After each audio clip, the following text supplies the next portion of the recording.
Good afternoon.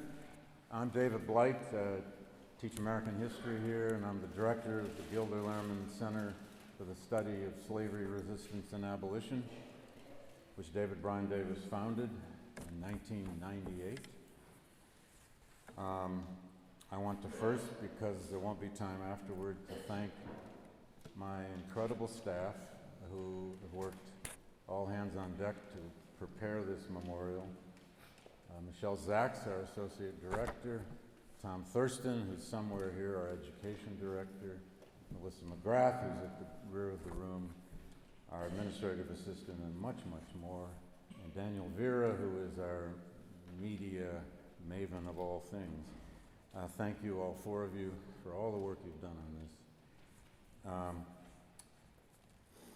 Our first speaker, who will do an official Yale welcome, is President Peter Salovey, the 23rd President of Yale University, and the Chris Argyris Professor of Psychology. Peter.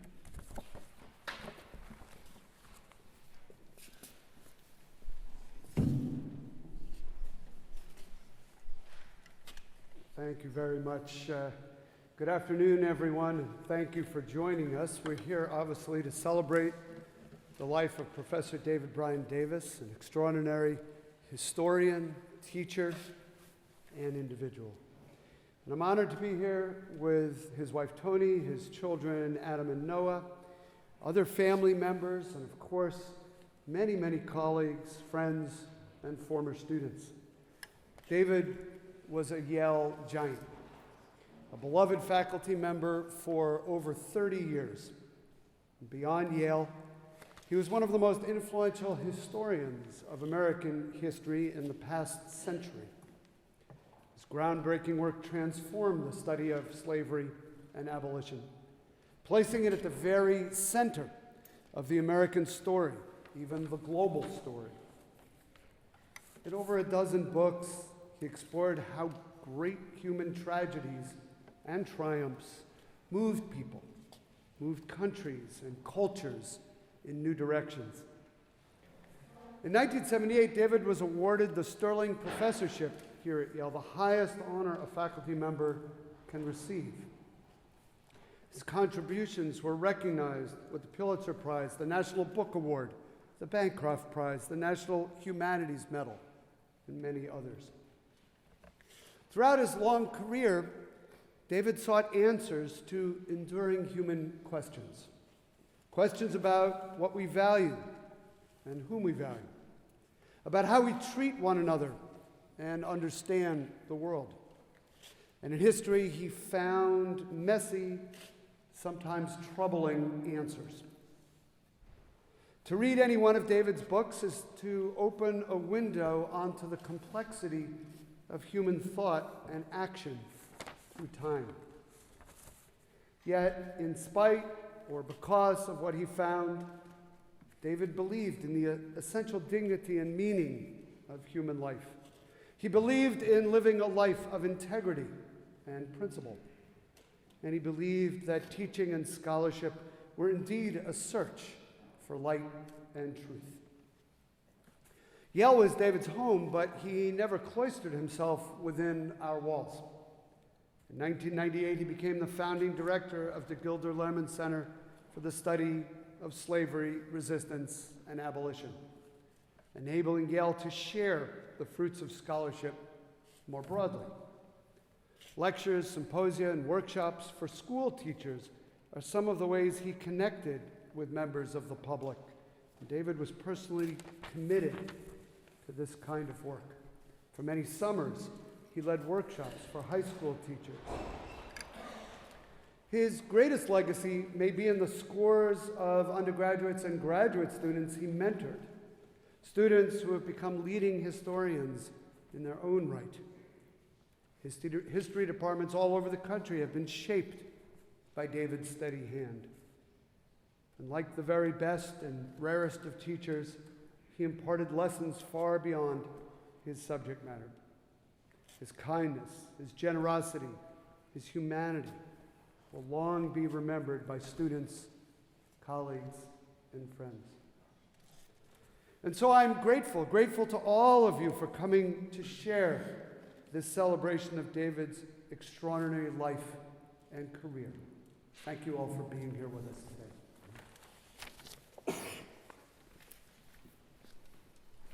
Thank you so much, Peter. And I must say thank you also for your extraordinary support of the Gilder Lehrman Center.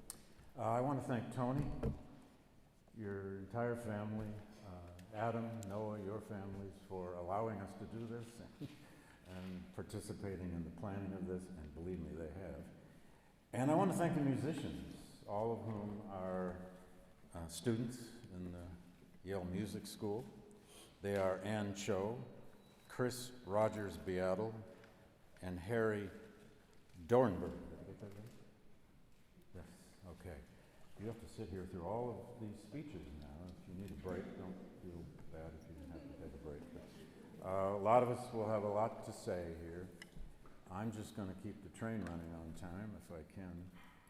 And our first speaker is Nancy Cott from Harvard University and a former colleague of David's.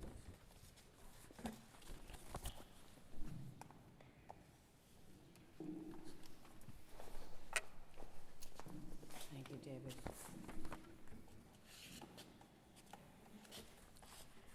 It really is a pleasure and an honor to be given the opportunity to speak here today. And I am going to say here, with only slightly updating, the same remarks I made in 2001 when David Brion Davis was retiring from the Yale History Department. And I decided to do this repeat because David himself told me that he was especially grateful for what I'd said, and that he did ask for a copy, and he said he had put it up on the wall of his study. Now, whether he actually did that or not, I don't know, whether he was simply being kind to me, but it has mattered to me quite a lot. And you will understand why when I tell you that I first became acquainted with David Brion Davis over half a century ago, when I was an undergraduate at Cornell and enrolled in an undergraduate course he taught there called The Cultural and Intellectual History of the United States. And it was, I have to say, a 3-semester course, something one never, in a 2-semester system, something that one never sees now.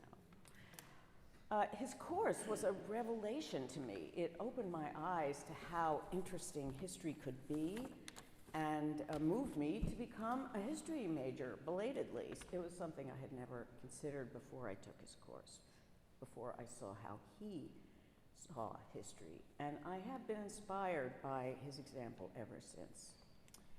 David Brion Davis was one of the great American historians, and as much as the Yale History Department and Yale University can take pride in his belonging here, he never belonged to Yale only.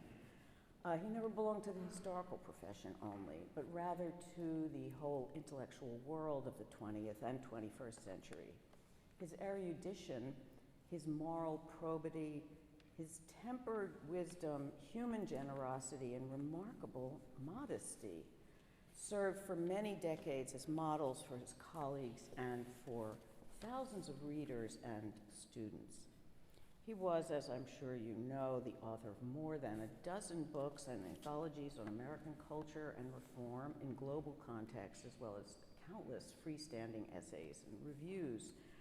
It was while I was taking his course at Cornell that he was finishing the first of his trio of books, the Problem of Slavery in Western Culture, which then had 2 more following it, that made him famous worldwide. That first one won the Pulitzer Prize, and the second, the National Book Award, Beveridge Prize, and Bancroft Prize. Now, the huge subject that these books and many others of David's writings tackle, that is the profound transformation of human practices involved in dismantling the institution of slavery, and his awesome grasp of that subject might make an outsider think that all of his knowledge clumps there in that one huge subject. But as those close to David became well aware, and I certainly did, his intellectual reach was always far, far greater, beyond slavery and anti-slavery, globally, huge though those subjects are. There's hardly a subject one could mention in history about which David did not have a reference, an anecdote, an illustration, a comparison to offer, and astoundingly often he had even an extended expertise. In feeling awe and gaining inspiration from David all through most of my life as a historian, I have felt I am in good company, in large company. His graduate students are storied, as was his mentorship of them, to say nothing of his recommendation letters, about which there is quite a celebrity about them themselves. And when I counted, and this was back in 2001, he had directed 50 dissertations with 2 still in progress. That included 7 at Cornell, which I think is an undercount, 18 in American Studies, and 25 in the History Department at Yale, with 2 more, as I said, on the way. Not only, of course, were the numbers very impressive, but the caliber. His former students' names include many of the premier historians now practicing. And the quality of David's relationships with them are present in their work as well as apparent in their acknowledgments. I thought it was telling that when some of David's former graduate students created an anthology to honor him in the late 1990s, they called this book Moral Problems in American Life. It was published by Cornell in '98. David's moral integrity always stood out, and I saw that repeatedly in very day-to-day ways during the many years I was privileged to be his colleague at Yale. And that was in his utter conscientiousness about the business of carrying on a department and academic work, whether the task was a prize committee, graduate applications, evaluating dissertations or candidates. It was part of his own ethics, never to coast, always to act fully responsibly. That moral imagination, I think, animated David's historical imagination, his historical inquiries. In one of his discussions, this was about the anti-slavery movement, he said that the thinkers then began to ponder, and I quote, how to enable human society to be something more than an endless contest of greed and power, end quote. His own history writing circled around related themes, and he was agnostic about progress. That endowed his work with its appreciation of paradox. Not a lighthearted appreciation, but a rather solemn one. He stated eloquently his conviction that, I quote, nothing in history is absolute or clear-cut. The truth is always framed in ambiguity, that good and evil are one at a cost, that all choice involves negation, end quote. His tolerance for ambiguity was a hallmark of the brilliance of his writing. We now, in retrospect, need not be the least bit ambiguous in memorializing him, in celebrating him, his vast accomplishments, and the triumph of his humane qualities, for all of which I am profoundly grateful for having benefited from them, and I imagine you are too. Thank you.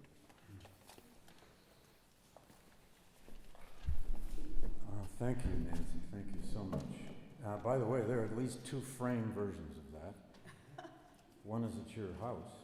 The other is at the Gilder Lehrman Center. Really? And I should also add,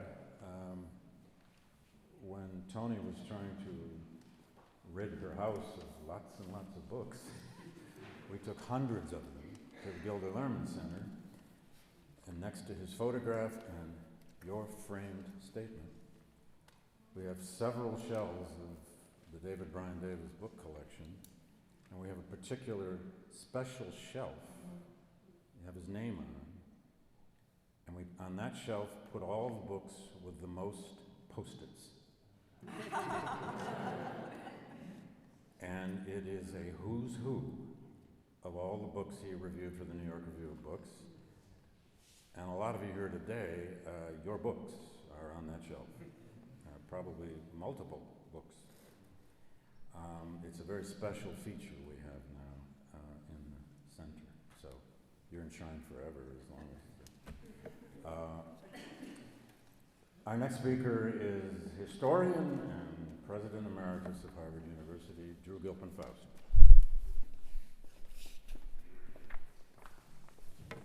Thank you. I last saw David in May of 2016 when he was awarded an honorary doctorate at Harvard's commencement and hailed for his magisterial work and his unwavering moral compass. He had received his first Harvard doctorate on the same platform exactly 60 years before. His student records show that he requested 2 tickets for that ceremony. David came to Harvard in 1951 from a job as a scheduler at a Cessna factory in Wichita, Kansas. "I'm working in a large factory," he explained, "because I wanted to learn something of the industrial system, which has been such an important part of our civilization."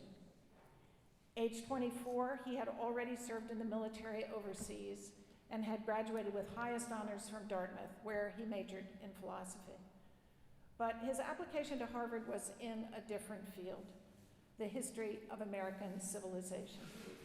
He was interested, above all, he indicated, in the history of ideas and in the use of history for disciplined moral reflection. David took a wide range of courses at Harvard, not just history, but English, philosophy, economics, and fine arts, a genuinely interdisciplinary program that has its reflection in his later work.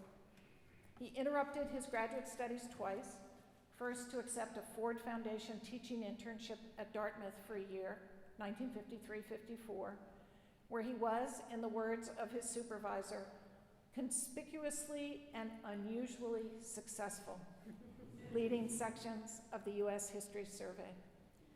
And when he finished all degree requirements but the dissertation, he departed yet again, this time for an assistant professorship at Cornell, where he taught for 14 years.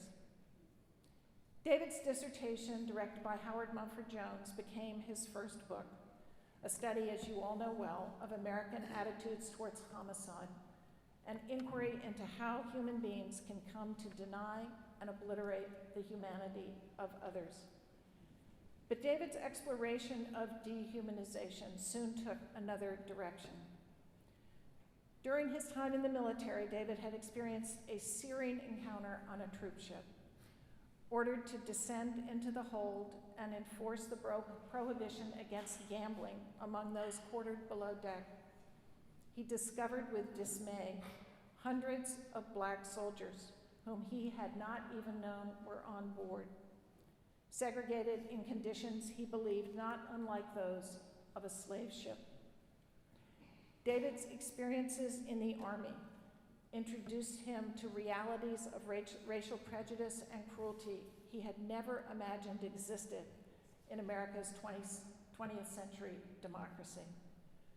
The shock of recognition rendered these impressions indelible, but it was a chance circumstance of his graduate school years that transformed them into a scholarly commitment. In his time at Dartmouth and at Harvard, slavery and race occupied almost no place in the curriculum. But during David's last spring in Cambridge, he encountered Kenneth Stamp, a visiting scholar on the verge of publishing The Peculiar Institution, a book that helped inaugurate a revolution in the study of slavery and linked historical scholarship to the emerging civil rights revolution. David came to see that slavery and its abolition offered an extraordinary vehicle for examining how humans shape and are shaped by moral dilemmas, and how their ideas can come to influence the world.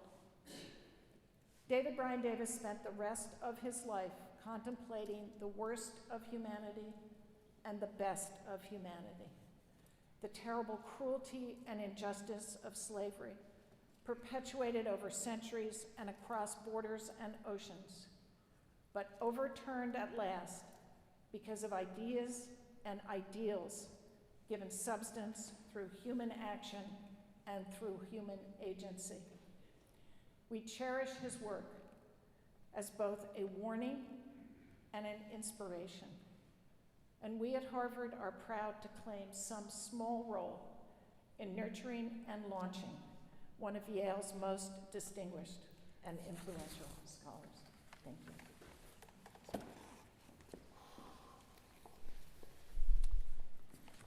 Thanks, Drew. It's very special that you came for this. David had many, of course, distinguished students, and we'll be hearing from just some of them here today. The next is Stephen Minton. Steve. David left behind no thesis, no research agenda, no school, no distinctive approach, no methodology. He wasn't flamboyant. He didn't arouse controversies. What he did leave behind is an unmatched body of scholarship, and above all, a litany of students who were inspired by his image and by his commitment to making history into a moral and philosophical enterprise. Trained as a philosopher, he was convinced that history without a moral dimension was antiquarianism. And his goal as a historian was to see how moral ideals play out in practice and how they are transformed into practical political action. Many of the ideas that run through his scholarship have in recent years become part of our conventional wisdom. The complicity of the North in the slave system, the critical role of African Americans in driving the anti-slavery movement, the central importance of the Haitian Revolution, and on and on. But many of his greatest contributions lie elsewhere, in showing how the metaphor of slavery was applied to all forms of inequality and exploitation, how the struggle against slavery transformed our understanding of Scripture at a moment when social history was ascendant. David recognized the importance of the mind and of ideas. And what he sought to do in his work was to create a humanistic translation of the empirical findings of the new social history. So he was fundamentally interested in issues of moral perception and of political praxis and tried to bring those together. Several themes, of course, run through his work. One involves the ambiguities of reform. That is, that the age of emancipation was also an age of imperialism, an age of virulent racism. And how could that be? How could those be connected? Another key theme was, of course, the ambiguities of progress, that liberations always occur at a price, that liberations always cut two ways. Many people mistakenly believe that there is not life after death, but of course they're wrong. If you are a parent, you live on through your children, and if you are a great scholar and teacher, you live on through your books, and you live on through your students. C. Van Woodward said of the problem of slavery in the age of Western culture that it will withstand the test of time. And there is no doubt that David's legacy and life will withstand the test of time. Thank you.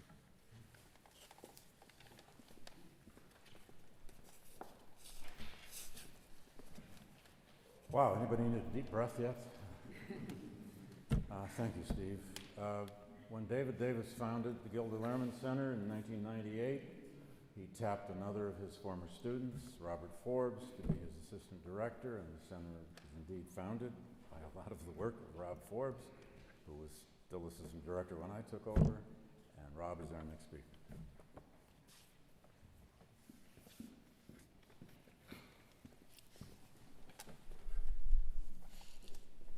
Thanks, David. It's really an honor to have the opportunity to speak today.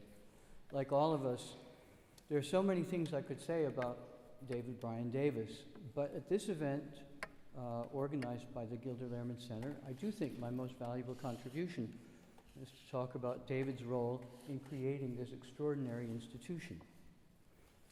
Many of you know the famous Morgan Library, the story of the famous Morgan Library talk on New World Slavery that David gave on a snowy evening in 1994 that inspired Dick Gilder and Lou Lehrman to turn his lecture into a summer course for New York City high school teachers and to establish the Gilder Lehrman Institute, which has so fundamentally transformed the teaching of American history over the last 25 years.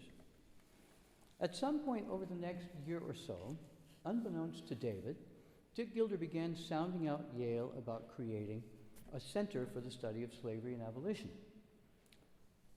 We forget, especially in this group where there's so many great scholars of the field, how little that scholarship had penetrated into the public consciousness.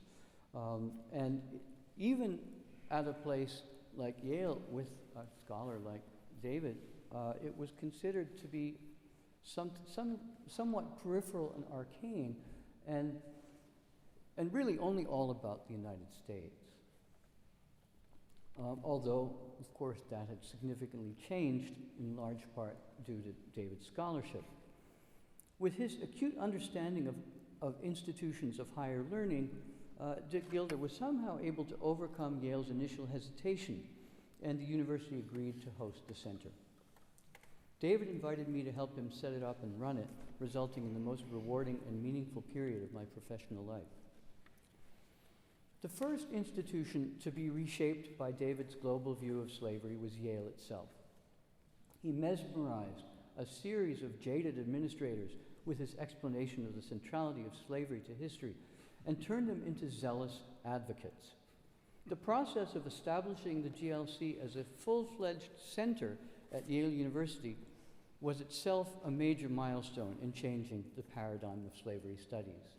And the Gilder Lehrman Center was established within the Center for International Area Studies, and you can imagine how challenging this was to the people there to have a center in a center. This seemed to them to be not something that they could sustain, but he charmed them too and got them excited about the mission. The GLC was founded at a moment of exploding interest in slavery. The center did not create it, but it was unbelievably fortunate that it arrived when it did. David announced the launch of the center at the conference in Williamsburg that marked the publication of the Du Bois Institute's transatlantic slave trade data set. The organizers of that event had planned for 100, maybe 150 people, and they got 400. Half of whom were descendants of enslaved Africans who who were there to learn about their history. The gulf between the concerns of the scholars and those of the audience was profound. And it was precisely this gulf that a center on slavery, led by David Brion Davis, was almost providentially designed to bridge. I'm actually going to remove the almost and just say that it was providential. A decision that Dick Gilder made at the Williamsburg Conference vastly helped our ability to bridge the gulf. Professor David Richardson gave a talk on his finding that Africans engaged in forceful uprisings on fully 10% of all slaving voyages. After that talk, Dick said to me, "We have to change the name. It has to include resistance." I protested that the letterhead and business cards reading Center for the Study of Slavery and Abolition had just been printed. Shred them, Dick insisted. And thus, the Gilder Lehrman Center for the Study of Slavery, Resistance, and Abolition was born. And I give my eternal thanks to Dick for that change. It is impossible to calculate the value of having this institution in existence, with David at its helm, at that moment of explosive increase of interest in slavery. The center played a role in maintaining high standards of scholarship and civil discourse in many potentially explosive issues, such as slavery and northern universities and corporations, the Hemmings-Jefferson DNA controversy, and the reparations debate. Because of David's limitless interests and deep compassion, the GLC acted not as a gatekeeper of scholarship, but as a platform and advocate for new approaches and good ideas, no matter where they came from. What mattered was the work and the moral intention of the work. Of course, we had available to us literally any scholar we wanted to invite because of the deep affection and respect of David of everyone in the field. He was also able to secure our first choice of directors to succeed him, one of his proudest achievements. There is no more painful subject than slavery, after homicide, the most extreme form of dehumanization. A scholarly institution dedicated to exploring it could easily become a flashpoint. But everyone connected with the center, our wonderful staff, our brilliant and tireless student volunteers, our presenters and fellows, our dedicated audiences, with regulars who still attend programs religiously, the readers of the books we produced and the works we inspired, our generous and visionary donors, and many more, became part, under David's thoughtful and magnanimous directorship, of a true machlaket l'shem shamayim, a controversy in the name of heaven, that the Mishnah tells us will endure.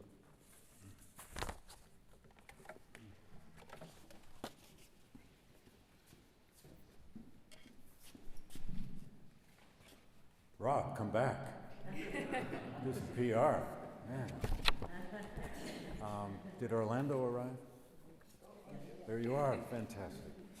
Our next speaker is Orlando Patterson from Harvard University. Thank you. Well, many of you must be wondering, what on earth is a sociologist doing in this august body of historians? Well, David Brion Davis has everything to do with it. When I was a graduate student, just as I was about to complete my thesis, my supervisor drew my attention to this extraordinary work that has just been published, Problem of Slavery in Western Culture. And that had a transformative effect on me.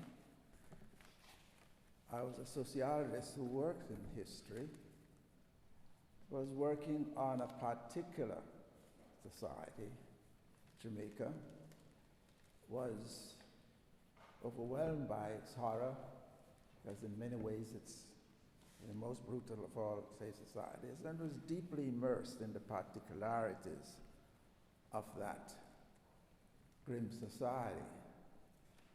Upon reading The Problem of Slavery in Western Culture, my eyes were opened to an entirely different view of the subject, which I'd spent several years working that beyond Jamaica, there were numerous other experiences of this horrendous institution.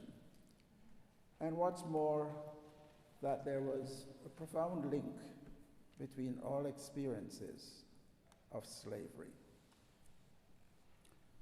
David immediately broadened my vision then of how to go about understanding slavery, because by the time I was through with that work, it became clear to me that there's no real understanding of the particulars of the society I was involved with without an understanding of that broader experience of slavery. That indeed many of the insights that I came to bring on the last concluding chapter, in fact, came from my reflection on his work. And I've had, ever since then, a deep interaction with his own work. And much of what I am, in fact, is derived from reading his work, and also from his extremely gracious and valuable insights and comments on my own work. In fact, there are two great historians of slavery.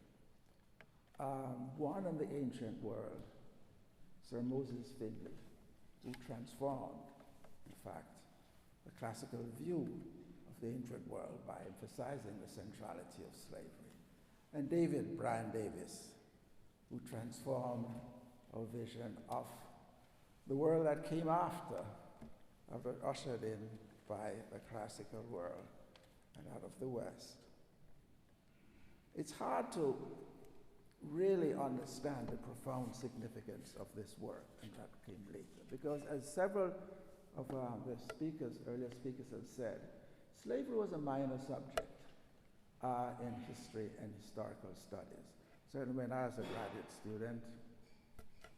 And what he did was to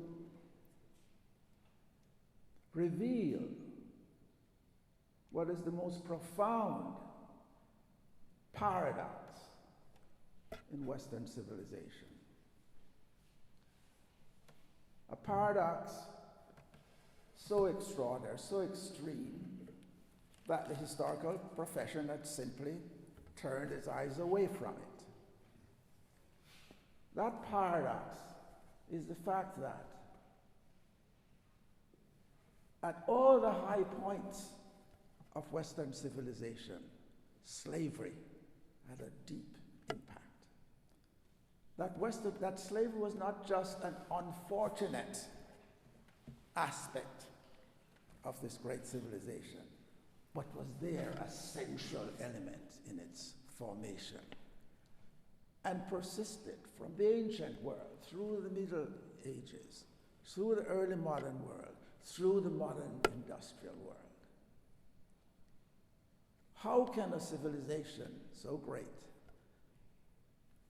rested so deeply on man's and woman's most horrendous inhumanity to man and woman? I took that as my marching orders for the rest of my career, and David's work radically altered my methodology, shifting from this very particular study of this special society to look at all slave societies to see what they had in common. He led the way. He showed with his own methodology how comparative history can be written. He showed us how not to be timid in entering into other people's fields. He taught me how to be an intellectual interloper, as he was par excellence. And I learned. He also emphasized, for me and for generations of historians afterwards, the true value of intellectual and moral history. Again, when I was a graduate student in my early career as a lecturer at the London School of Economics, there was, at least in the outside of history, general disdain for intellectual history. the disdain was reciprocal, I must say. But what is the significance of reading what Locke or Plato or whoever had to say about the subject? The subject itself is what we are concerned with. David's works transformed, changed that view. And this cannot be overemphasized. He was not just an intellectual historian in the sense of looking at ideas as isolated sort of memes standing above naked reality, but he showed the deep links between ideas and beliefs and human practice. That was to greatly influence me too. And in looking at ideas, he drew not upon the fancier, brilliant thinkers, the Platos and Aristotles and so on. He saw, as part of his project, looking at beliefs, the beliefs that drive women and men to action. And he persuades us that these beliefs matter, that ideas, beliefs do have profound consequences. As I reflected on that, however, the sociologist in me was led to ask, well, what effect do practice have on ideas in turn? And David was, in a remarkable way, sort of concerned with that too, although his primary emphasis was always on the role of beliefs and ideas. But for me, that was the starting point of a project which has informed my entire intellectual life, which is the dialectical relationship between ideas and practice, the ways in which ideas and moral beliefs influence practice, and the ways in which practice influence ideas. And at a critical point, David had another effect upon me, as he has on so many of you, although I did not have the privilege of being his student. He read the manuscript, The Slavery and Social Death, and wrote an 8-page response, which he sent to me. He was asked to do this by Harvard Press, but he sent me a copy of this. And that led me to rethink a lot of the ideas I had in that work. It was very generous of him, as so many of you have given evidence of witness to. But I was simply someone he had never met before, and that he should have taken so much trouble to write an 8-page, single-space response to a relatively unknown scholar. It's sort of typical of the kind of person, his generosity. And, but more importantly, the power of these ideas. David was also, as several have pointed out, a moralist. And I think one of the things that bothered him most was the relationship between slavery and Christianity. And he explored that, as you know, in many works. And he emphasized the great good that reformers, Christian reformers, had in transforming of vision of slavery and in the abolition. But I think David was also deeply concerned with the ways in which Christianity was implicated with slavery. He only hinted at that, but that hint was for me really a critical one.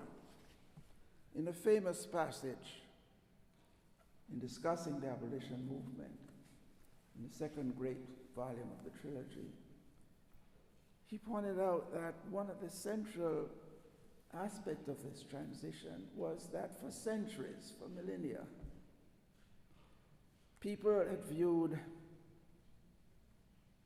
slavery in metaphorical terms, in this relation to sin, that sin was a form of slavery to immorality. And David said the great transition of the late 18th and early 19th century was to come to see slavery as itself a sin. It's not just metaphoric. And that for me, again, led me to thinking about the ultimate dialectic of Western civilization, the relationship between slavery and its formative religion, Christianity. The fact that central to the idea of Christianity is the notion of redemption, which means to purchase someone out of slavery. That the very thought that most fashioned Christendom was profoundly informed by the experience of slavery. I was to take that one step further and to ask, well, how did this institution influence the other great formative idea in Western civilization, namely freedom? And again, David was critical in this because although he saw the links, and of course in the final great volume of the trilogy, explore just this, that was my cue for exploring the way in which the very idea of freedom was fashioned by the experience of slavery. These paradoxical themes run through all of Western history. And David, as has been pointed out, was very much someone concerned with paradox. And the final problem, the problem of evil. When Stephen Mintz did his volume in honor of David a few years ago, I just learned that there was another volume, but the volume was entitled The Problem of Evil. And for good reason. The paradox of whether out of evil cometh good is never better expressed than in the experience of slavery, in the way it's demeaned, degraded, created a condition of social death for millions of people, but the way in which, in struggling with this institution, it also generated what is perhaps the most ennobling of Western civilization, Christianity and freedom. That's the debt we owe, not just historians, but anyone who reflects, political theorists, sociologists, economists, on the problem of slavery in Western civilization. David showed the way, and we're still doing it. There is right now, as we speak, an extraordinary, almost an explosion of interest in the study of slavery and its relationship with the rise of capitalism. Again, David would have loved this. The fact that slavery was not just incidental, an unfortunate aspect of this development of capitalism, but was itself foundational in the development of capitalism. So, again, in all these most profound ways, in the idea of freedom, in the notion of Christianity, and in capitalism itself, slavery was foundational. And who started us thinking about this? David Brion Davis. And to him, we will forever be indebted. Thank you.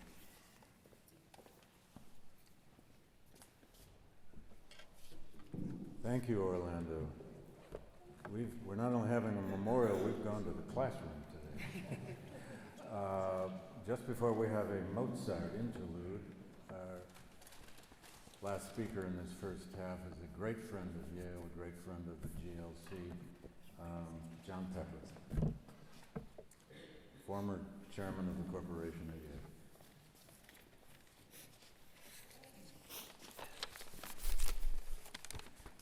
Tony, Adam, and Noah, I want you to know how grateful and humbled I am to have been given an opportunity to say a few words about David. My relationship with David goes back 20 years. It involved a joint connection with the National Underground Railroad Freedom Center. David, together with David Dwight, was a major contributor to the narrative of the history that the Freedom Center tells. And with that first engagement back, as I can best recall, 1999, began a 20-year friendship and perhaps making me his eldest student. It began a friendship for me which I'd say was marked by being extraordinarily enriching and transforming. The enriching part of it probably wasn't surprising. It was enriching in the perspectives I gained from David, sitting in his office, sitting at lunches, time after time, place after place, hearing perspectives from him regarding, appreciating the breadth of his knowledge, but not only that, the ease and warmth which we all know, which he conveyed it to us. What was more surprising, I suppose, as I look back, was the transformational nature of the relationship I formed with him. And that grew from what you've already heard about, and that came from the appreciation on my part of the depth and the strength of his moral and his intellectual integrity, and what I found to be, and still find, to be an absolutely unique blend of authority and gentleness as that knowledge was conveyed. I thought what I might do in my few words with you here today is share what I wrote down pretty much in the moment after some of the encounters and meetings I had with David and with Tony, because it's awfully hard for me to think of David apart from the relationship of David and his wife, Tony. In May 2004, I wrote this. I had a wonderful discussion over lunch with David Brion Davis, a dear friend. He shared many mind-opening perspectives, identifying slavery as the critical problem in America's history, still leaving us with a legacy of racism and hate, and reminding me that it is impossible to deal with the future unless we understand how history has shaped us. In April 2001, I was on the Yale campus for an annual Fellows Dinner. The highlight, frankly, came the morning after, when, as I wrote then, I enjoyed breakfast with David and Tony. They are such principled and good people, I wrote rather simply. The pleasure of hearing David talk about any history subject is beyond description. He talks about it so fluidly, drawing on facts you'd think he'd need to have a bunch of notes in front of him, but of course he doesn't. 3 years later, I wrote this. April 9th was one of the most meaningful days I've ever had at the Freedom Center. Joining us for a conversation was my dear friend and extraordinary scholar, David Brion Davis. I sat within 2 feet of him, relishing in the history I've heard him tell. Here he was in Cincinnati to talk about his wonderful new book, Slavery in the Age of Emancipation, the final book, as you all know, of his magnificent trilogy, which he had started writing 47 years before I wrote this. The two of us shared a conversation for 45 minutes, I continued. It was an uplifting experience, and that was an understatement I was writing. Following the conversation, we were delighted to honor David with the Freedom Center's Everyday Freedom Heroes Award. This was the proudest of moments for me. I keep a photograph. In fact, I keep 2 photographs of myself with David that night and another one with David. These photographs sit on my desk. I look at them often. Let me conclude with one final recollection. Indeed, it was the final time I spent with David, and it occurred in April of 2015. Here's how I described it. This is one of those days when I was just glad to be alive. I had lunch with Howard Roberts Lamar, who had led me to fall in love with history in the fall of 1956, when I blundered into his course called Cowboys and Indians, The History of the West. my love of history was born. This was followed that day by what, as I wrote then, I could only describe as a glorious hour and a half with David and with Tony in their lovely home in Orange. I wish you all could have been with me. But I continue. It was a treat to visit David's study, where he did his writing. I saw his desk. And to be surrounded by his books, not only in the library, but in every other single room in the house, floor to ceiling. Well, put simply, I love being with David every chance I got. My memory of him will never fade, nor will my memory of the relationship of Tony and David, who I saw together. Steve Mintz talked a few minutes ago about how our life is preserved and continued through books we write, in David's case and many of yours here, but through the relationships we form with students, with people who've come to know us. I count myself lucky in having been one of those students, but beyond that, as many of the students are, a dear friend. It's something that meant a lot to my life, and it will as long as I'm around. Thank you. Thanks, Chad.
Thank you. Wow. I should announce, lest I forget later, Tony and the family have a guest book at the back. They would love to have you sign it before you leave. You know the mic. Sorry, there's a guest book at the rear that Tony and the family would love to have you sign before you leave. Also, a reception will be held at the Graduate Club on Elm Street, which is barely 2 blocks from here, at about 4 o'clock. We will now hear from more of David's students, Joan Shelley Rubin from the University of Rochester.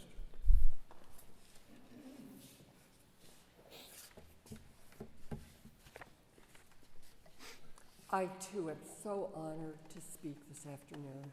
I was David's first Yale PhD, if the measure is a dissertation that he supervised from start to finish. But I didn't work on slavery. I'm a testimony to that erudition and range that Nancy Cott alluded to earlier, because I worked on 20th century literary culture. But of course, David knew all about that. We graduate students used to say, in fact, that when talking with David, no subject was safe. Once I thought I was referring to an obscure locale, and I told him that my husband and I were planning a vacation. He was actually my boyfriend at the time, I should say, but my now husband and I were planning a vacation to the Gaspé Peninsula. And David said, "Oh yes, the Gaspé. I bicycled all around it when I was a teenager. I know every inch of it."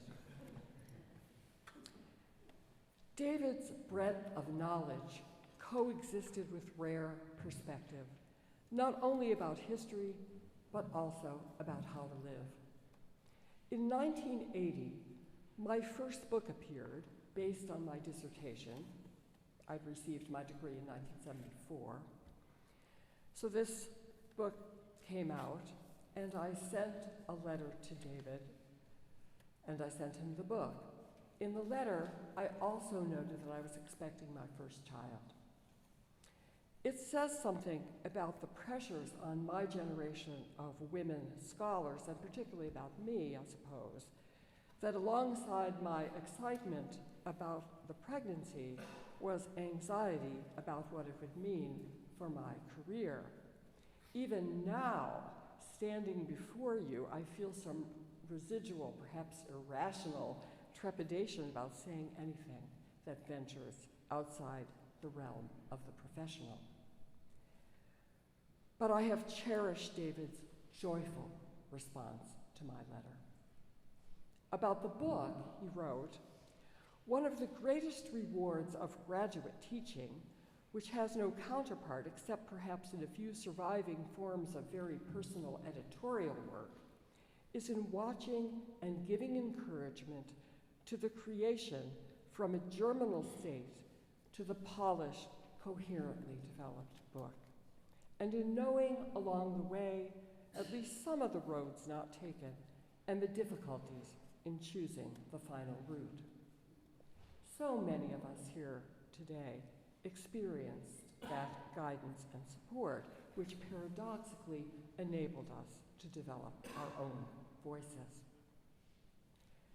But then, in his reply to me, David went on to say this: "Yet, to keep things in proportion, this is the smaller and ephemeral achievement. Your book is as perfect as it can ever be. It is, in the Aristotelian sense, finished and complete. The next birth you anticipate will be only a beginning. A child," and I'll look at Adam and Noah here, "a child never goes out of print."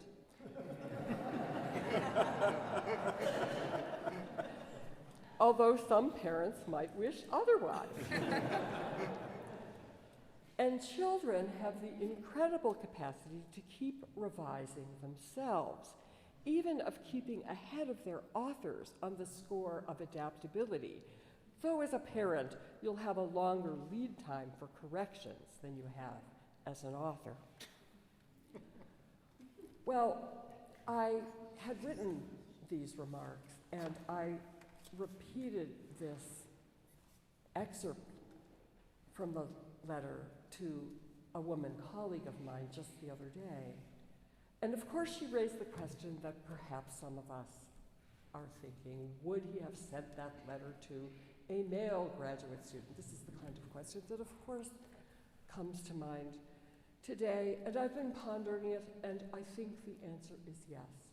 And the reason I think so is based in part on his next statement, which was, as the sexes grow more equal, this is 1980, as the sexes grow more equal, we males can never challenge the built-in inequality that deprives us of giving birth, but at least we can be on hand. And he was saying that in the context of knowing that my husband would be in the delivery room.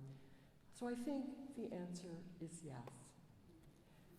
In any event, as we acknowledge and celebrate David's immense accomplishments as a historian, let us remember that they rested on the outlook revealed in that letter, on his calibration of the significance of family and, by extension, all human relationships as compared to words on the page. Of course, I think that he was wrong about the ephemerality of books when it comes to his own writings, which I and others here have already noted are certain to endure, not least because they are inflected with his moral commitments. But the priority he placed on Tony and his children shines through in his remark about keeping things in proportion. Okay, Tony, maybe he couldn't always do that when he had a deadline or a lecture to complete. As David's students, many of us honed our obsessiveness along with our research skills. His message to me almost 40 years ago, however, was that scholarship ought to be in the service of life. He taught all of us that the way to answer demands for the relevance of our discipline lay in attuning our work to human complexity and social good, as well as perhaps to the sounds of that baby asleep in the next room. My son, David, yes, it's not a coincidence, is now a grown man, as is his brother Michael, born a few years later. The process of revision has not ended, although my ability to tinker with those manuscripts is limited. But David Brion Davis's wisdom, offered with kindness and generosity of spirit, remains timeless and indelible.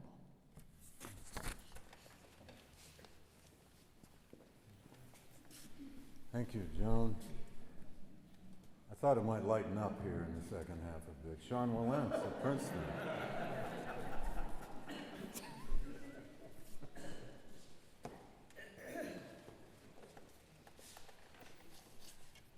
I'll see what I can do. No, sorry. No, it's going to get light in a sec. Tony, first, thank you for this again, and Noah. And thank you to David. I mean, this is a great gathering, and you had everything to do with it. Anyone who knew David Brion Davis, especially his students, learned very, very early on that he had exquisite handwriting. Exquisite handwriting. His notes and marginalia were in a perfect print. I mean, it was almost calligraphy. It was brilliant, beautiful. This is moving. Can you hold that? Yeah, I'll hold what it. What a drag. There you go. Okay. So through a mishap, I wrote a wonderful speech for it. It didn't arrive with me. And so I had to go to Yorkside Pizza and put them back together, and I don't have terribly good handwriting. So you'll have to bear with me if I strain a little bit. David Brion Davis was a complex man with a complex mind. But he was also a simple man. His simplicity showed in his personal characteristics, in his personal directness and honesty. I'm not sure that I've ever met a more guileless and less performative person, certainly in the academy. His simplicity also showed in his affection and loyalty to his students.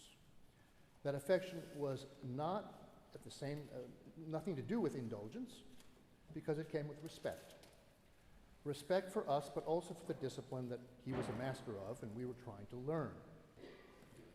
I don't think I've ever received as blunt a set of criticisms, and I have received my share of blunt criticisms, than I did from David Brion Davis on my very early dissertation drafts. But those criticisms were the price of, how to learn how to do it right, of how hard our occupation actually is. This translated as well his affection for his students in the famous letters of recommendation. I forget who brought it up. Nancy. Part of his conscientiousness. They are, he turned the writing of a letter of recommendation into an art form. That might sound exaggerated. It's not. It's the most boring thing that often we have to do. It's the last thing we want to do at the end of a day. His conscientiousness in this was extraordinary. He'd always make you sound just a little bit better than you were. And that was the way he thought about us, as a little bit better than we were. So for that, his generosity was extraordinary. David's intellectual complexity. Okay, fine. His intellectual complexity, is what made him one of the great historians, a great historian of his day, one of the greats of the 20th century. Because he understood that people, studying people in the past, imperfect as all of us are, all confronted deep moral questions. In confronting the past himself, David was never a moralist, and it's important to make the distinction. He certainly did not judge people in the past on the terms of the present. But he was also careful about not judging people in the past so simply even on the terms of the past. This became especially powerful in his studies of slavery, for which he will probably be best remembered, although he will be remembered for a lot more than that. For example, the last volume of the trilogy in the problem of slavery in the age of emancipation, in which he analyzes some very, very ugly aspects of American culture. He talks about the process whereby men of great stature animalized in their writing, animalized African Americans. And he talks a great deal about how in the midst of all of that, black abolitionists really were at the core of the anti-slavery movement. And he talks about how that racist turn at the beginning of the 19th century had a lot to do with the rise of the colonization movement that wanted to get rid of blacks from America. And yet, when he turned to the American Colonization Society, the organization that tried to do all of those things, he did his best to understand it from within. He did his best to explain why it seemed like a plausible idea. You don't say nice things about the American Colonization Society today very, very lightly, and for good reason. But that wasn't enough for David Davis. He wanted you to understand how a person could take that moral stance given the situations they were in, and to make it not only plausible, but historically illuminating. Well, we need that complexity these days. We need it, I think, more than ever. We're living in very difficult times. A time when I think, if anything, even the chill and charybdis of cynicism and complacency that is our lot, I think perhaps we're tipping a little bit more to the side of cynicism.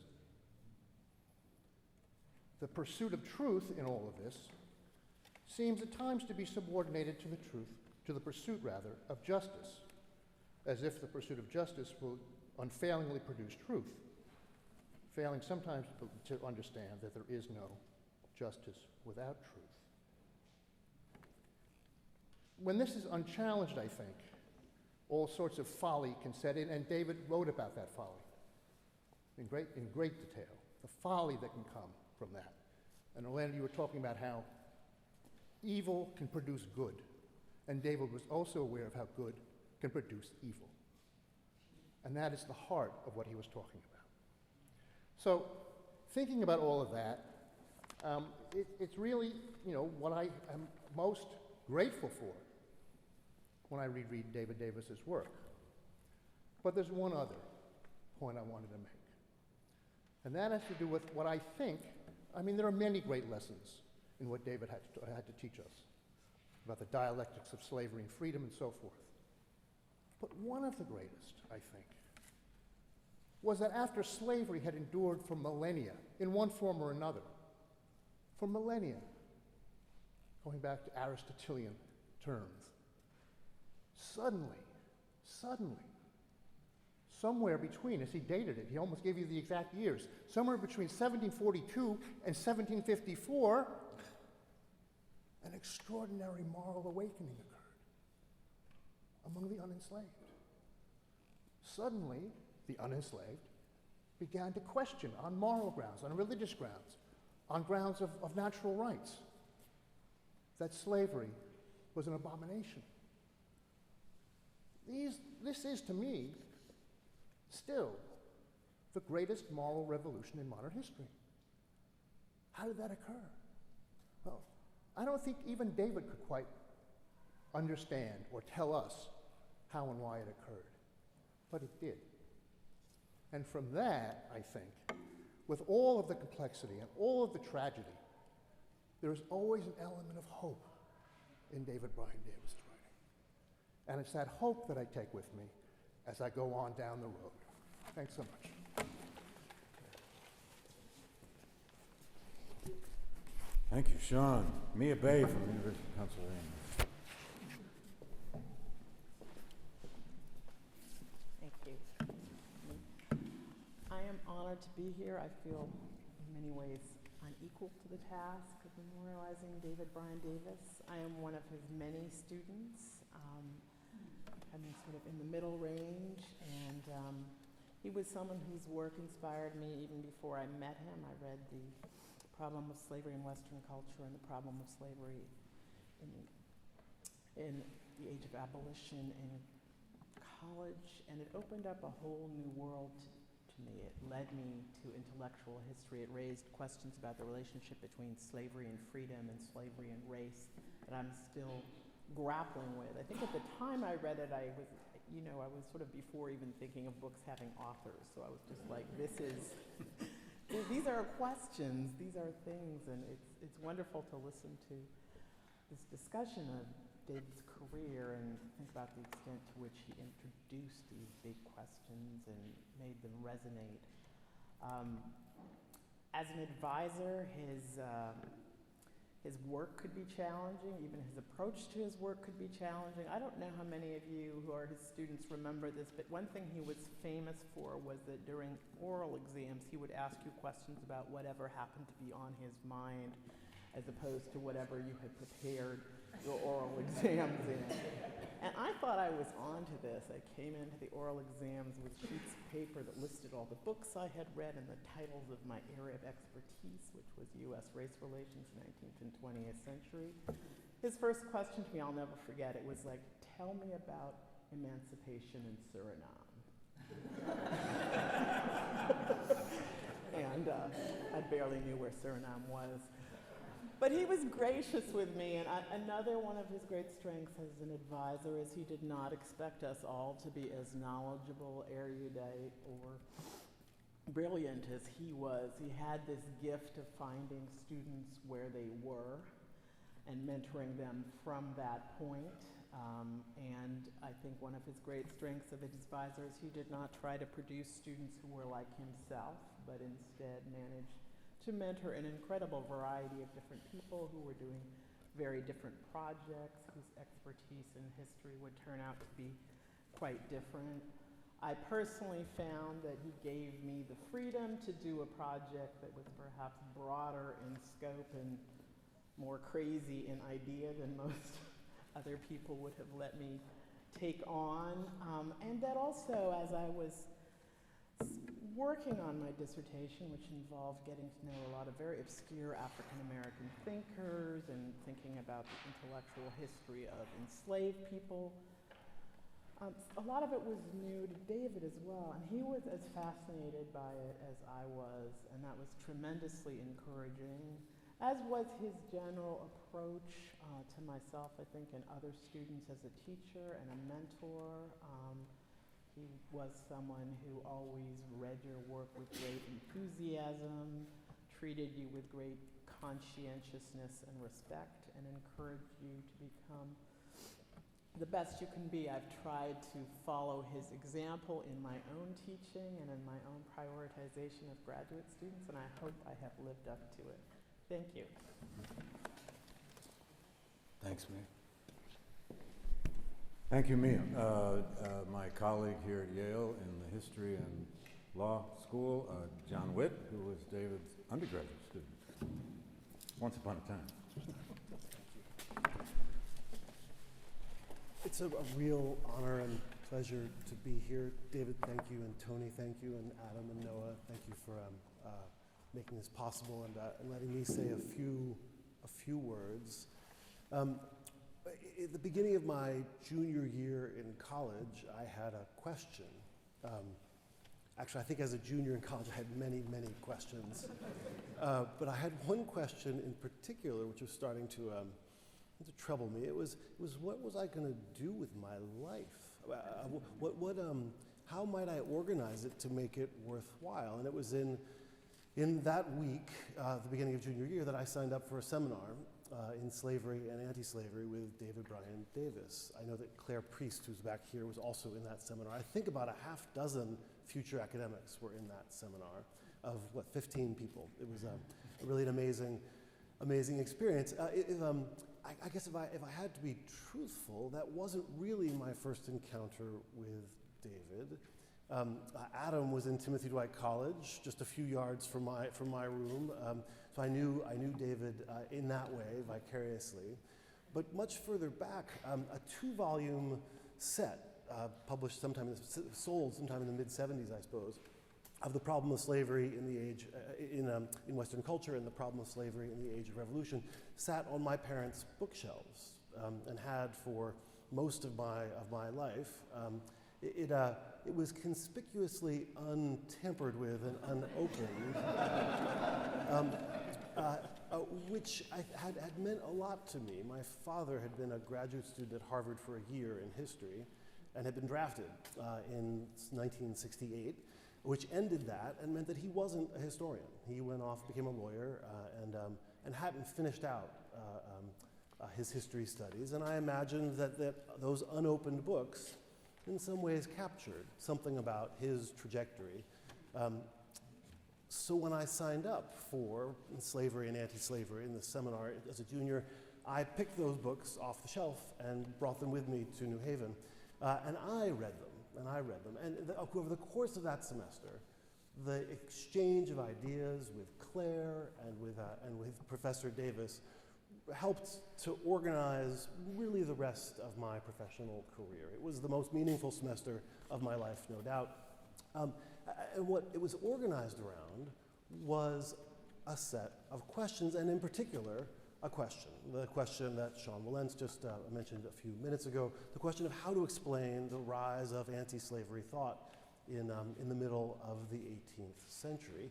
And week after week, we would gather in a basement room in WLH and pursue some angle on that question.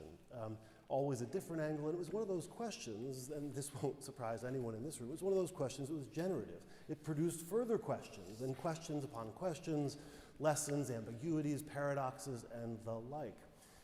It was a question worth asking. And in the midst of all this, to encounter David and to encounter the way that he nurtured students and was hard on students was really quite extraordinary. He asked me to do work that was better than work that I'd done in any other class. He rewarded ideas that were worth having, and he let me know when I had ideas that weren't up to the standards that I had been able to make in earlier efforts. He brought the seminar over to Tony and David's house, where we had dinner one night. That was a lesson that I learned about nurturing big questions and also being a human being and interacting with people. And in the years since, what I've tried to do in my teaching and in my scholarship is emulate what David taught me in that semester. All of the things that I have written have secretly been, or not so secretly been, efforts to find a question and answer a question, and I go back always to that fall semester. In the end, I think what that semester did was offer me an answer to the question that I'd come into the semester with. The question wasn't anything about historical explanation. The question was, how should I organize a life? And the answer that David left us with in that semester, in that seminar, was to organize a life around having questions that are worth asking. And now every one of the students who comes into my office for the last 10 years here in New Haven, 20 years overall, gets a little speech from me about how the paper they're writing has to have a question. It has to have a question. It can't have a topic. It needs to have a question, because only a question will organize your thinking, will produce further questions, will let you see enigmas and paradoxes and ironies. And I hope that some of those questions will be as generative for those students as David's were for mine. Thank you so much, Tony. And thank you, David.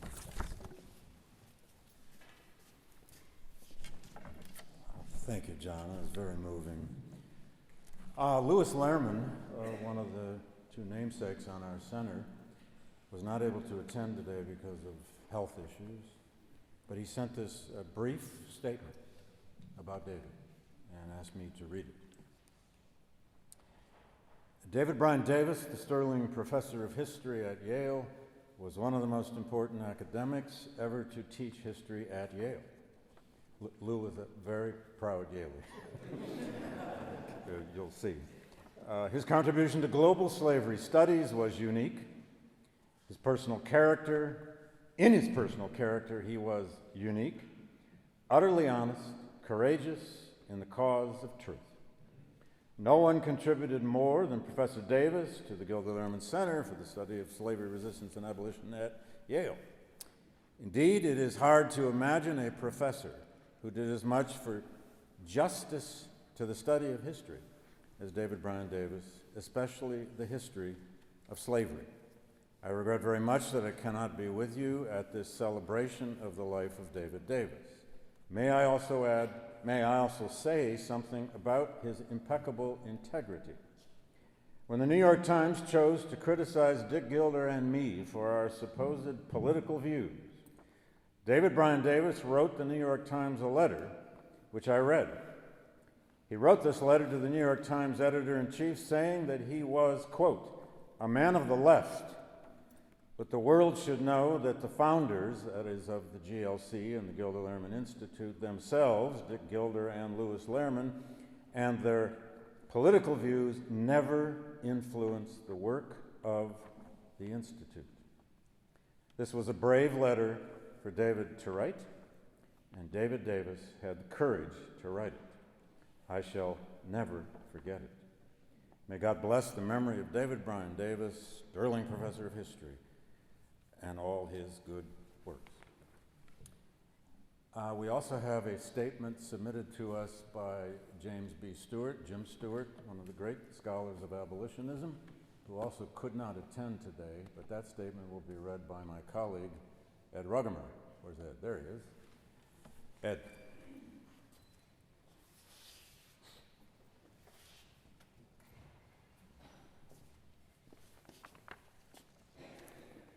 It's a great honor to be here today and to be able to read Jim Stewart's reflections on David's life. I thank you both for allowing me to do this. David was very generous with me.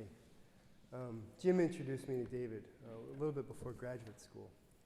And David would come in we'd have lunch about once a term for my first 5 or 6 years here. And we didn't really gossip because I was an assistant professor. I didn't really know anything about what was happening in the history department. But we talked historiography. We talked about ideas. He gave me feedback on my second project. It was really special. It was some of the fondest memories of my first years here at Yale. But this is Jim Stewart. So you have to picture me taller, okay, thinner, but with hair. Right? This is Jim. Google David Brion Davis. Add the adjective magisterial, and then press enter. As you scroll through 39 entries displayed on 4 successive pages, each describing one or another of his books, or all of them, the word magisterial is ubiquitous. And that's been used today already. That's because it is the word we instinctively reach for when we want to sum up the totality of David's scholarship. And of course, magisterial nails it. Try, I dare you, to come up with a more easily and more fully justified one-word descriptor. All this for me raised a question.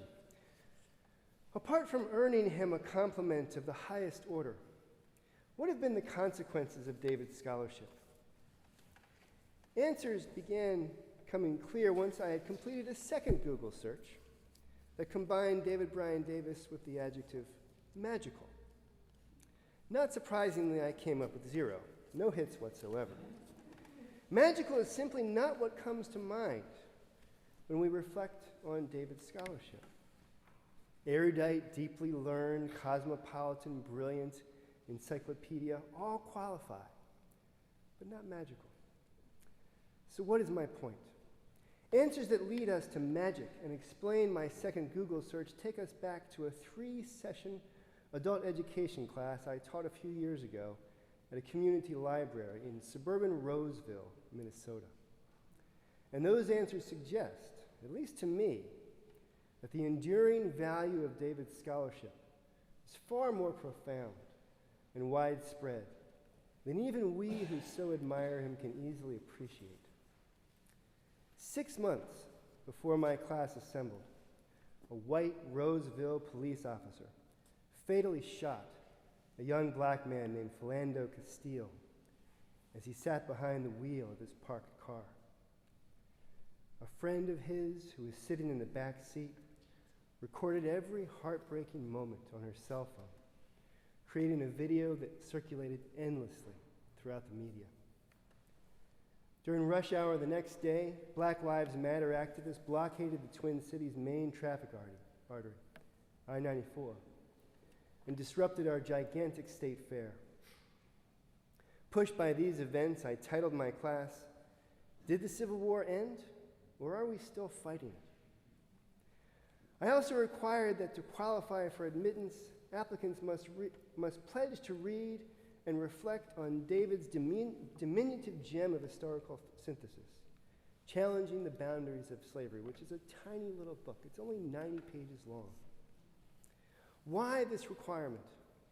Because I fear that unless we grapple directly with the problems of slavery and white supremacy, in our first session, our class would either collapse into racialized contention over Philando Castile's death or into self-censored silence.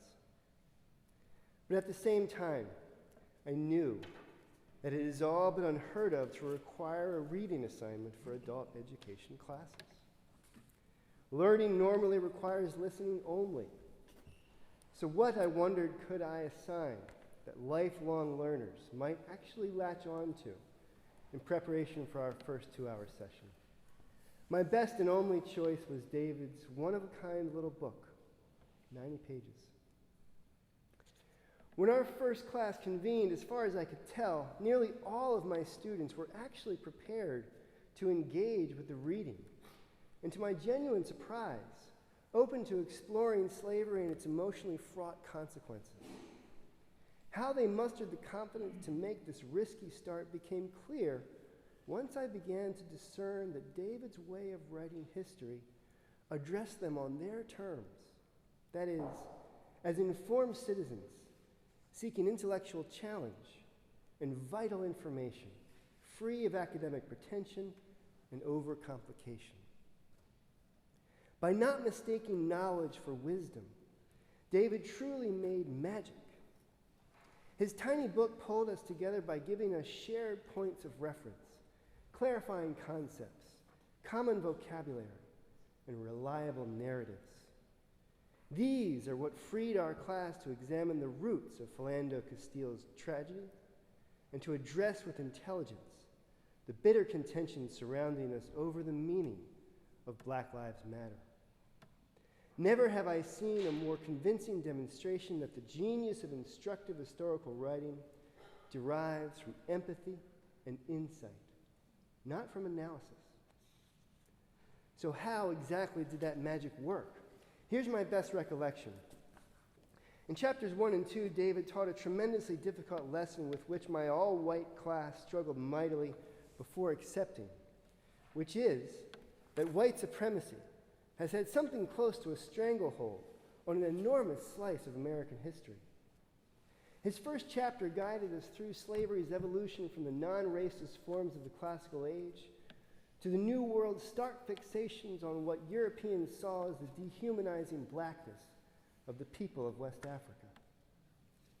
Chapter 2 jumped us ahead to the Missouri crisis and David's explanation as to why white Americans suddenly plunged themselves into portentous political disagreements over slavery that had little, if anything, to do with the flesh and blood welfare of those enslaved.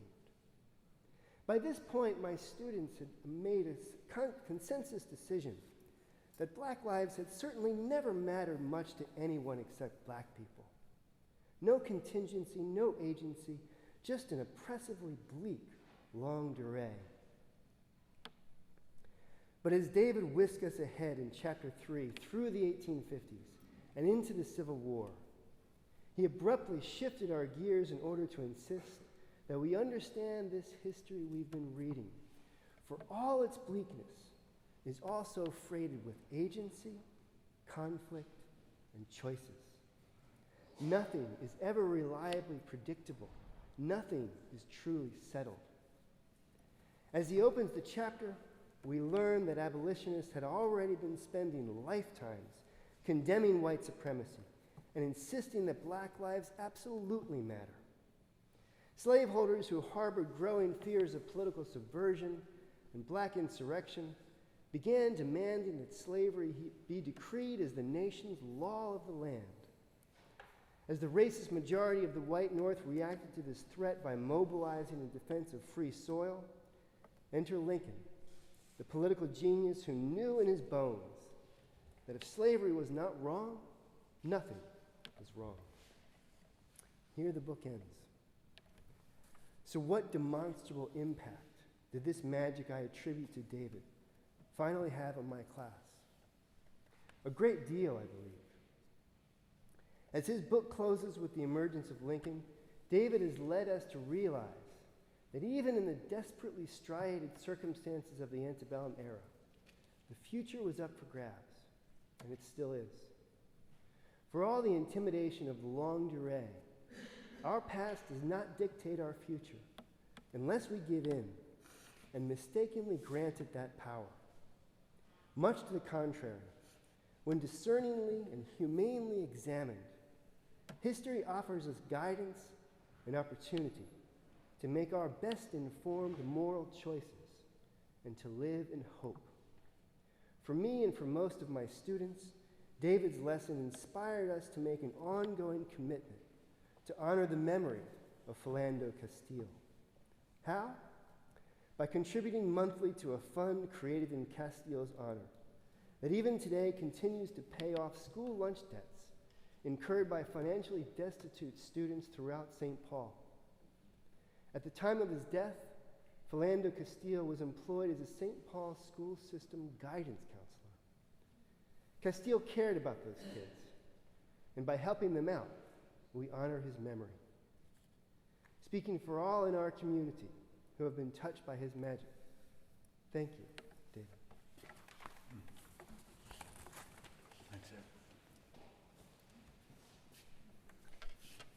For all those of you who know who Jim Stewart, that was vintage Jim Stewart, activist historian.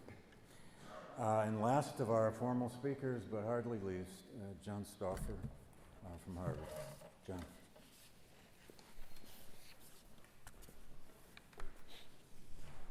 Thank you, David, Tony, Adam, Noah, Michelle, others for putting this together. My dad died suddenly in 2015, David Brion Davis, this past April after a long illness. 2 major mentors, 2 close friends, 2 weighty losses. David was intellectually, emotionally, and spiritually the most generous person I've known as an adult. His writing, teaching, mentoring, and criticism not only expanded my mind and heart, but inspired me in ways I never thought possible before I met him. I wrote that in present tense in the acknowledgments of my first book. It remains true after over 20 years. The first class I attended as a graduate student was David's seminar on American intellectual and cultural history. It focused on slavery and anti-slavery, the title suggesting something of the centrality of slavery and anti-slavery to American culture, which became clear to me a few weeks later while I read Slavery and the Meaning of America, David's first chapter in the problem of slavery in Western culture. The seminar was transformative. David invited us to his home, showed us his study, shared with us his methods and approaches as a writer, the craft one needed to learn to become a scholar. I had worked for a few years in finance before arriving at Yale, had not liked it. Midway through the semester, while ensconced in Sterling Library researching for a term paper for David, I suddenly thought, this feels illicit. Spending a weekday, a Tuesday morning, in this glorious library, immersed in a topic of my choice for a professor who had opened his mind, heart, and soul to his students, teaching us the craft and almost sacred importance of scholarship and good writing. After the course, I would tell students wanting to work with David, don't hand in anything that's not absolutely polished. He was as concerned with the placement of commas as he was with the nuance of the argument. He was, to use cliches, a writer's writer, a teacher's teacher, a scholar's scholar. I was also fortunate to be a research assistant for David over 2 summers while he developed a new lecture course at the age of 70 on New World Slavery, which became the foundation of his book, Inhuman Bondage, The Rise and Fall of Slavery in the New World. I met with him each week and shared my research notes with him. I needed the money, but I felt guilty getting paid given how much I learned in the process. When I design new courses, I try to approach it in something of the same way that David did and what I learned from David. And in fact, I hope at some point to publish 2 lecture courses that I've long been teaching at Harvard. I've always thought of David as a writer as much as a scholar. As a graduate student, I first read his reminiscences on serving as a security policeman in 1946 post-war Germany, published in the Journal of American History. His father had been a successful novelist, and the beauty of David's letters home highlighted the significance he placed on good writing, regardless of genre.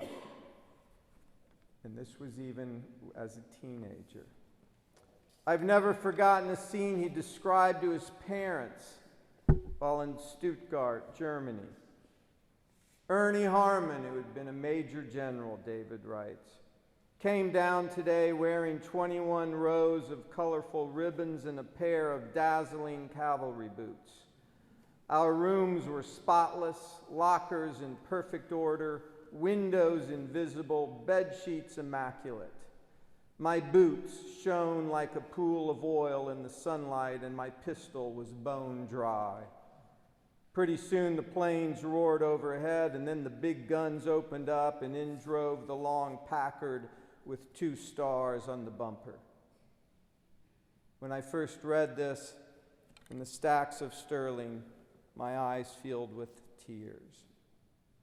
Here was another voice, in my view, like Hemingway or Cather or Ellison.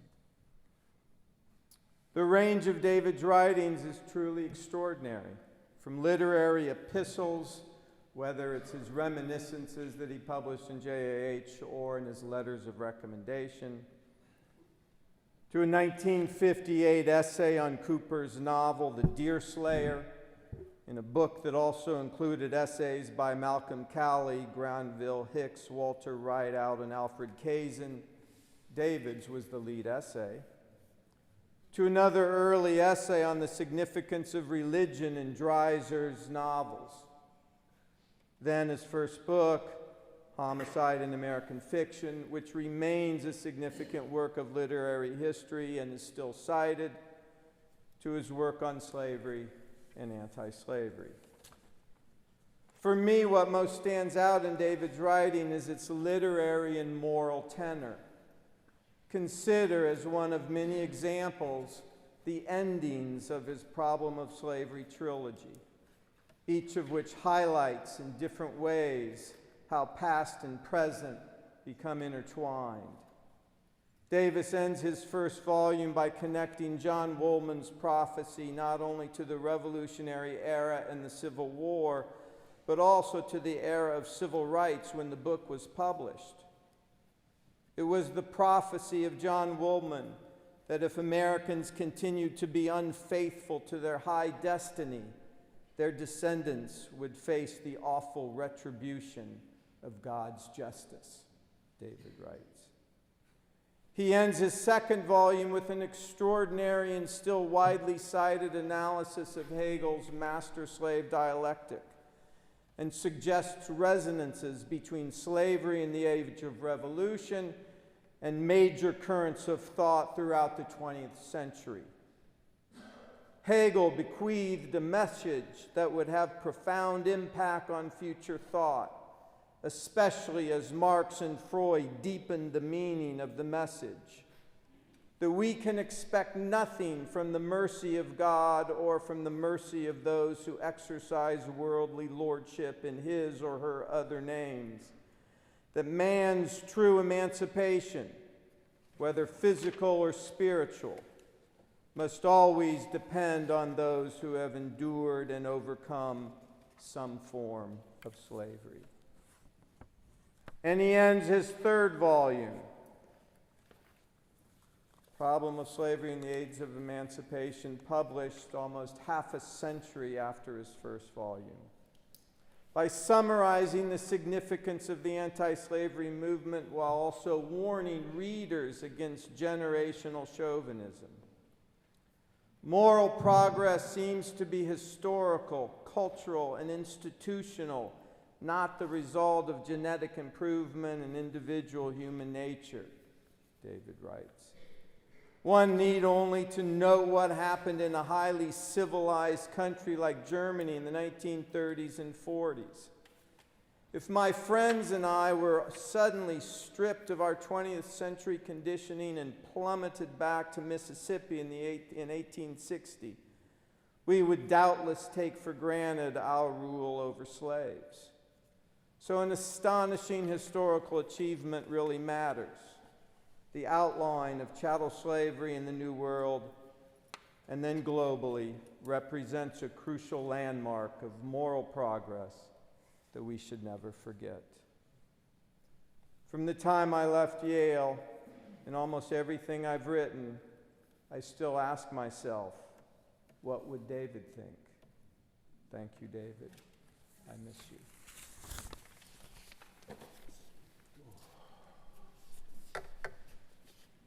Thank you, John.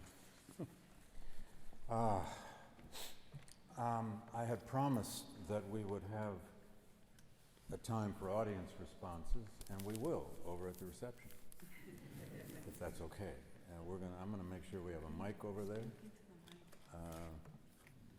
Into the mic? Okay, yeah, mic, yes, mic.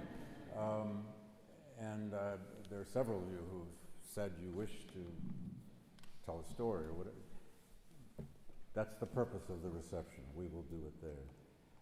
I'm going to turn this over to Adam in a moment. I have many David Brion Davis stories. I'm not going to tell any of them, at least not right now. I'm going to save our time.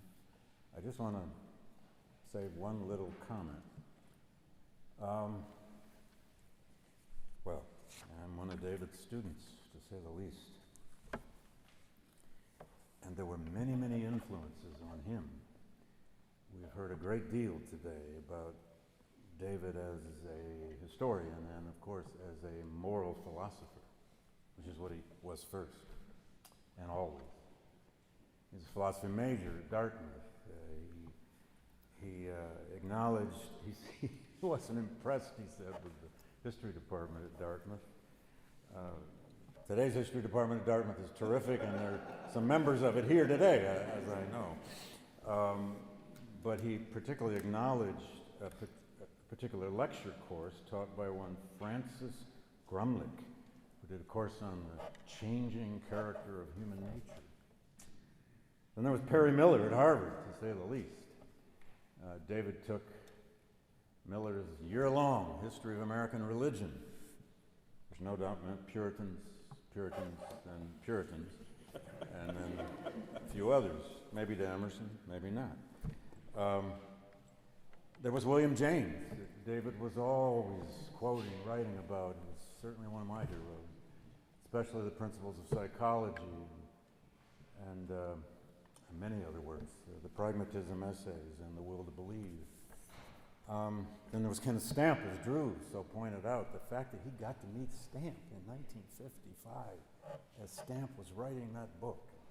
If you are trained in historiography of slavery, it's just one of those moments that can make a historian cry, and no one else cares. But I think, and if he were here, he'd probably say it, the greatest influence on him in some ways was Reinhold Niebuhr. David was a Niebuhrian. Lots of people are Niebuhrians. There's a lot of Niebuhr. And as many of you know, David converted to Judaism when he was 61. He had spent a life trying, as he said, to be an agnostic. Just tried over and over and over. Honored his parents as agnostics, nevertheless worried about how hard they had tried to remain agnostics. But it was from reading Niebuhr, he said, that he got two profound insights. And he writes about this in many places, but particularly in the introduction to the book of essays, 26 Davis essays, in the book called The Image of God, Religion, Moral Values, and the Heritage of Slavery. It's such a simple insight, but it's so profound and at the heart of David's work. He said from Niebuhr he realized the idea of self-transcendence, which means we as humans actually have the power to enter other people's minds, other people's lives, to become the other, to transform across boundaries, borders, whatever ethnicity, race, whatever the border is, we can do that. And then he said he also learned in reading Niebuhr, that there is this thing called a divine consciousness, but there's also this thing called a human consciousness, and where the two meet is in this thing called history. And every time I read that introduction to this particular book, I end up kind of weeping, because it's what David ended up transforming the history of slavery into, that which makes us weep, but also makes us learn. I kind of owe him everything. I do. But to conclude, Adam Davis, David's son, will make remarks. And then please join us at if you don't know where the Graduate Club is, just follow somebody who does. Half of us do. It's just a block and a half from us on Elm Street. Thank you.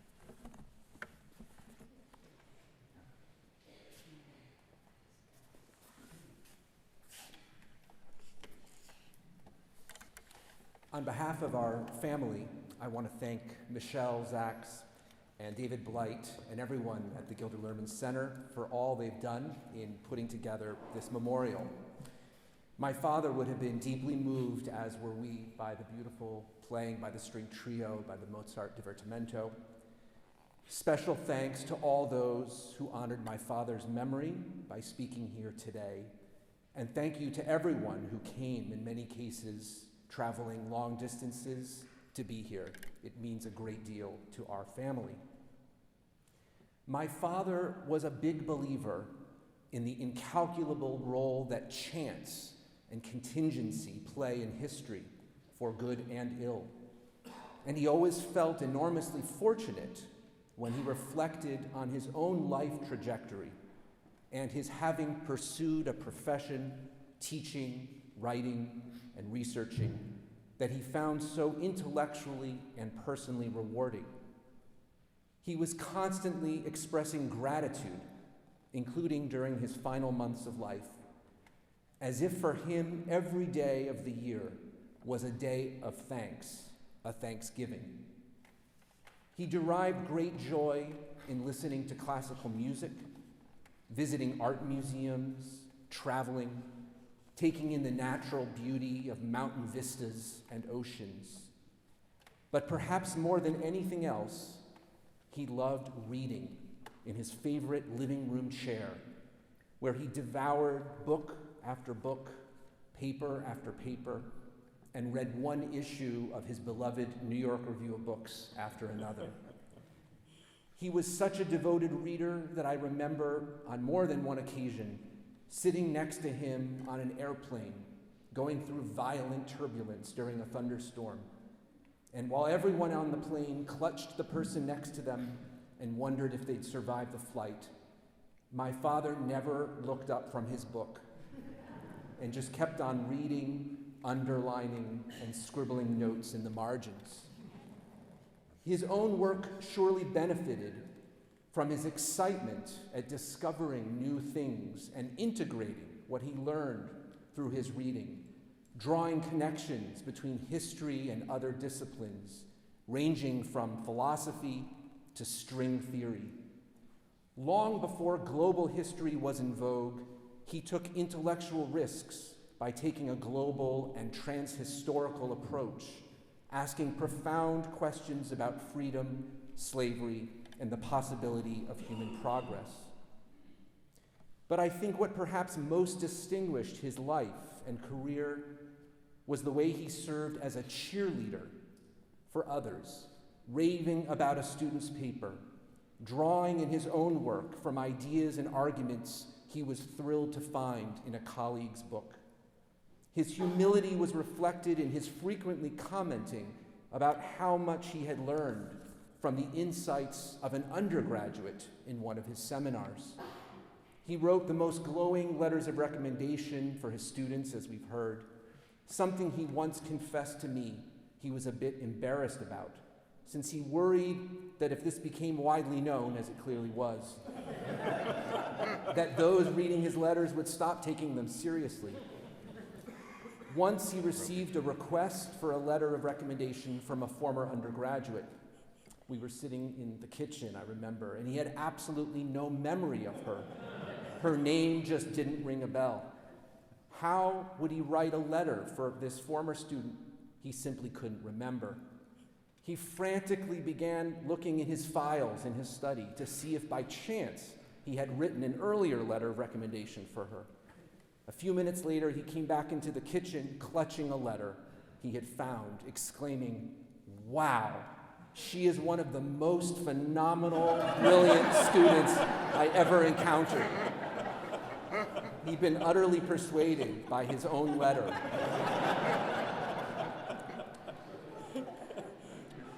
Just as he was a cheerleader for his students and colleagues around the world, he was the most enthusiastic fan and proud supporter of our family, filled with admiration for my mother's administrative abilities and distinguished career at the law school, intensely proud to have a son who had become a historian, and awed by my brother's skills in the worlds of engineering, business, and finance.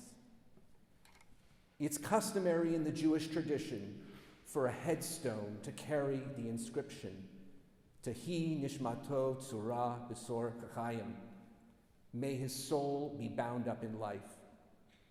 May my father's soul be bound up in life, not only through the continuing influence of his scholarship and the work of the center he helped found here at Yale, but above all, through his life example of generosity and kindness toward all of us for whom he cheered, the generations of students he taught and learned from, the many friends he cherished, and the family he so deeply loved.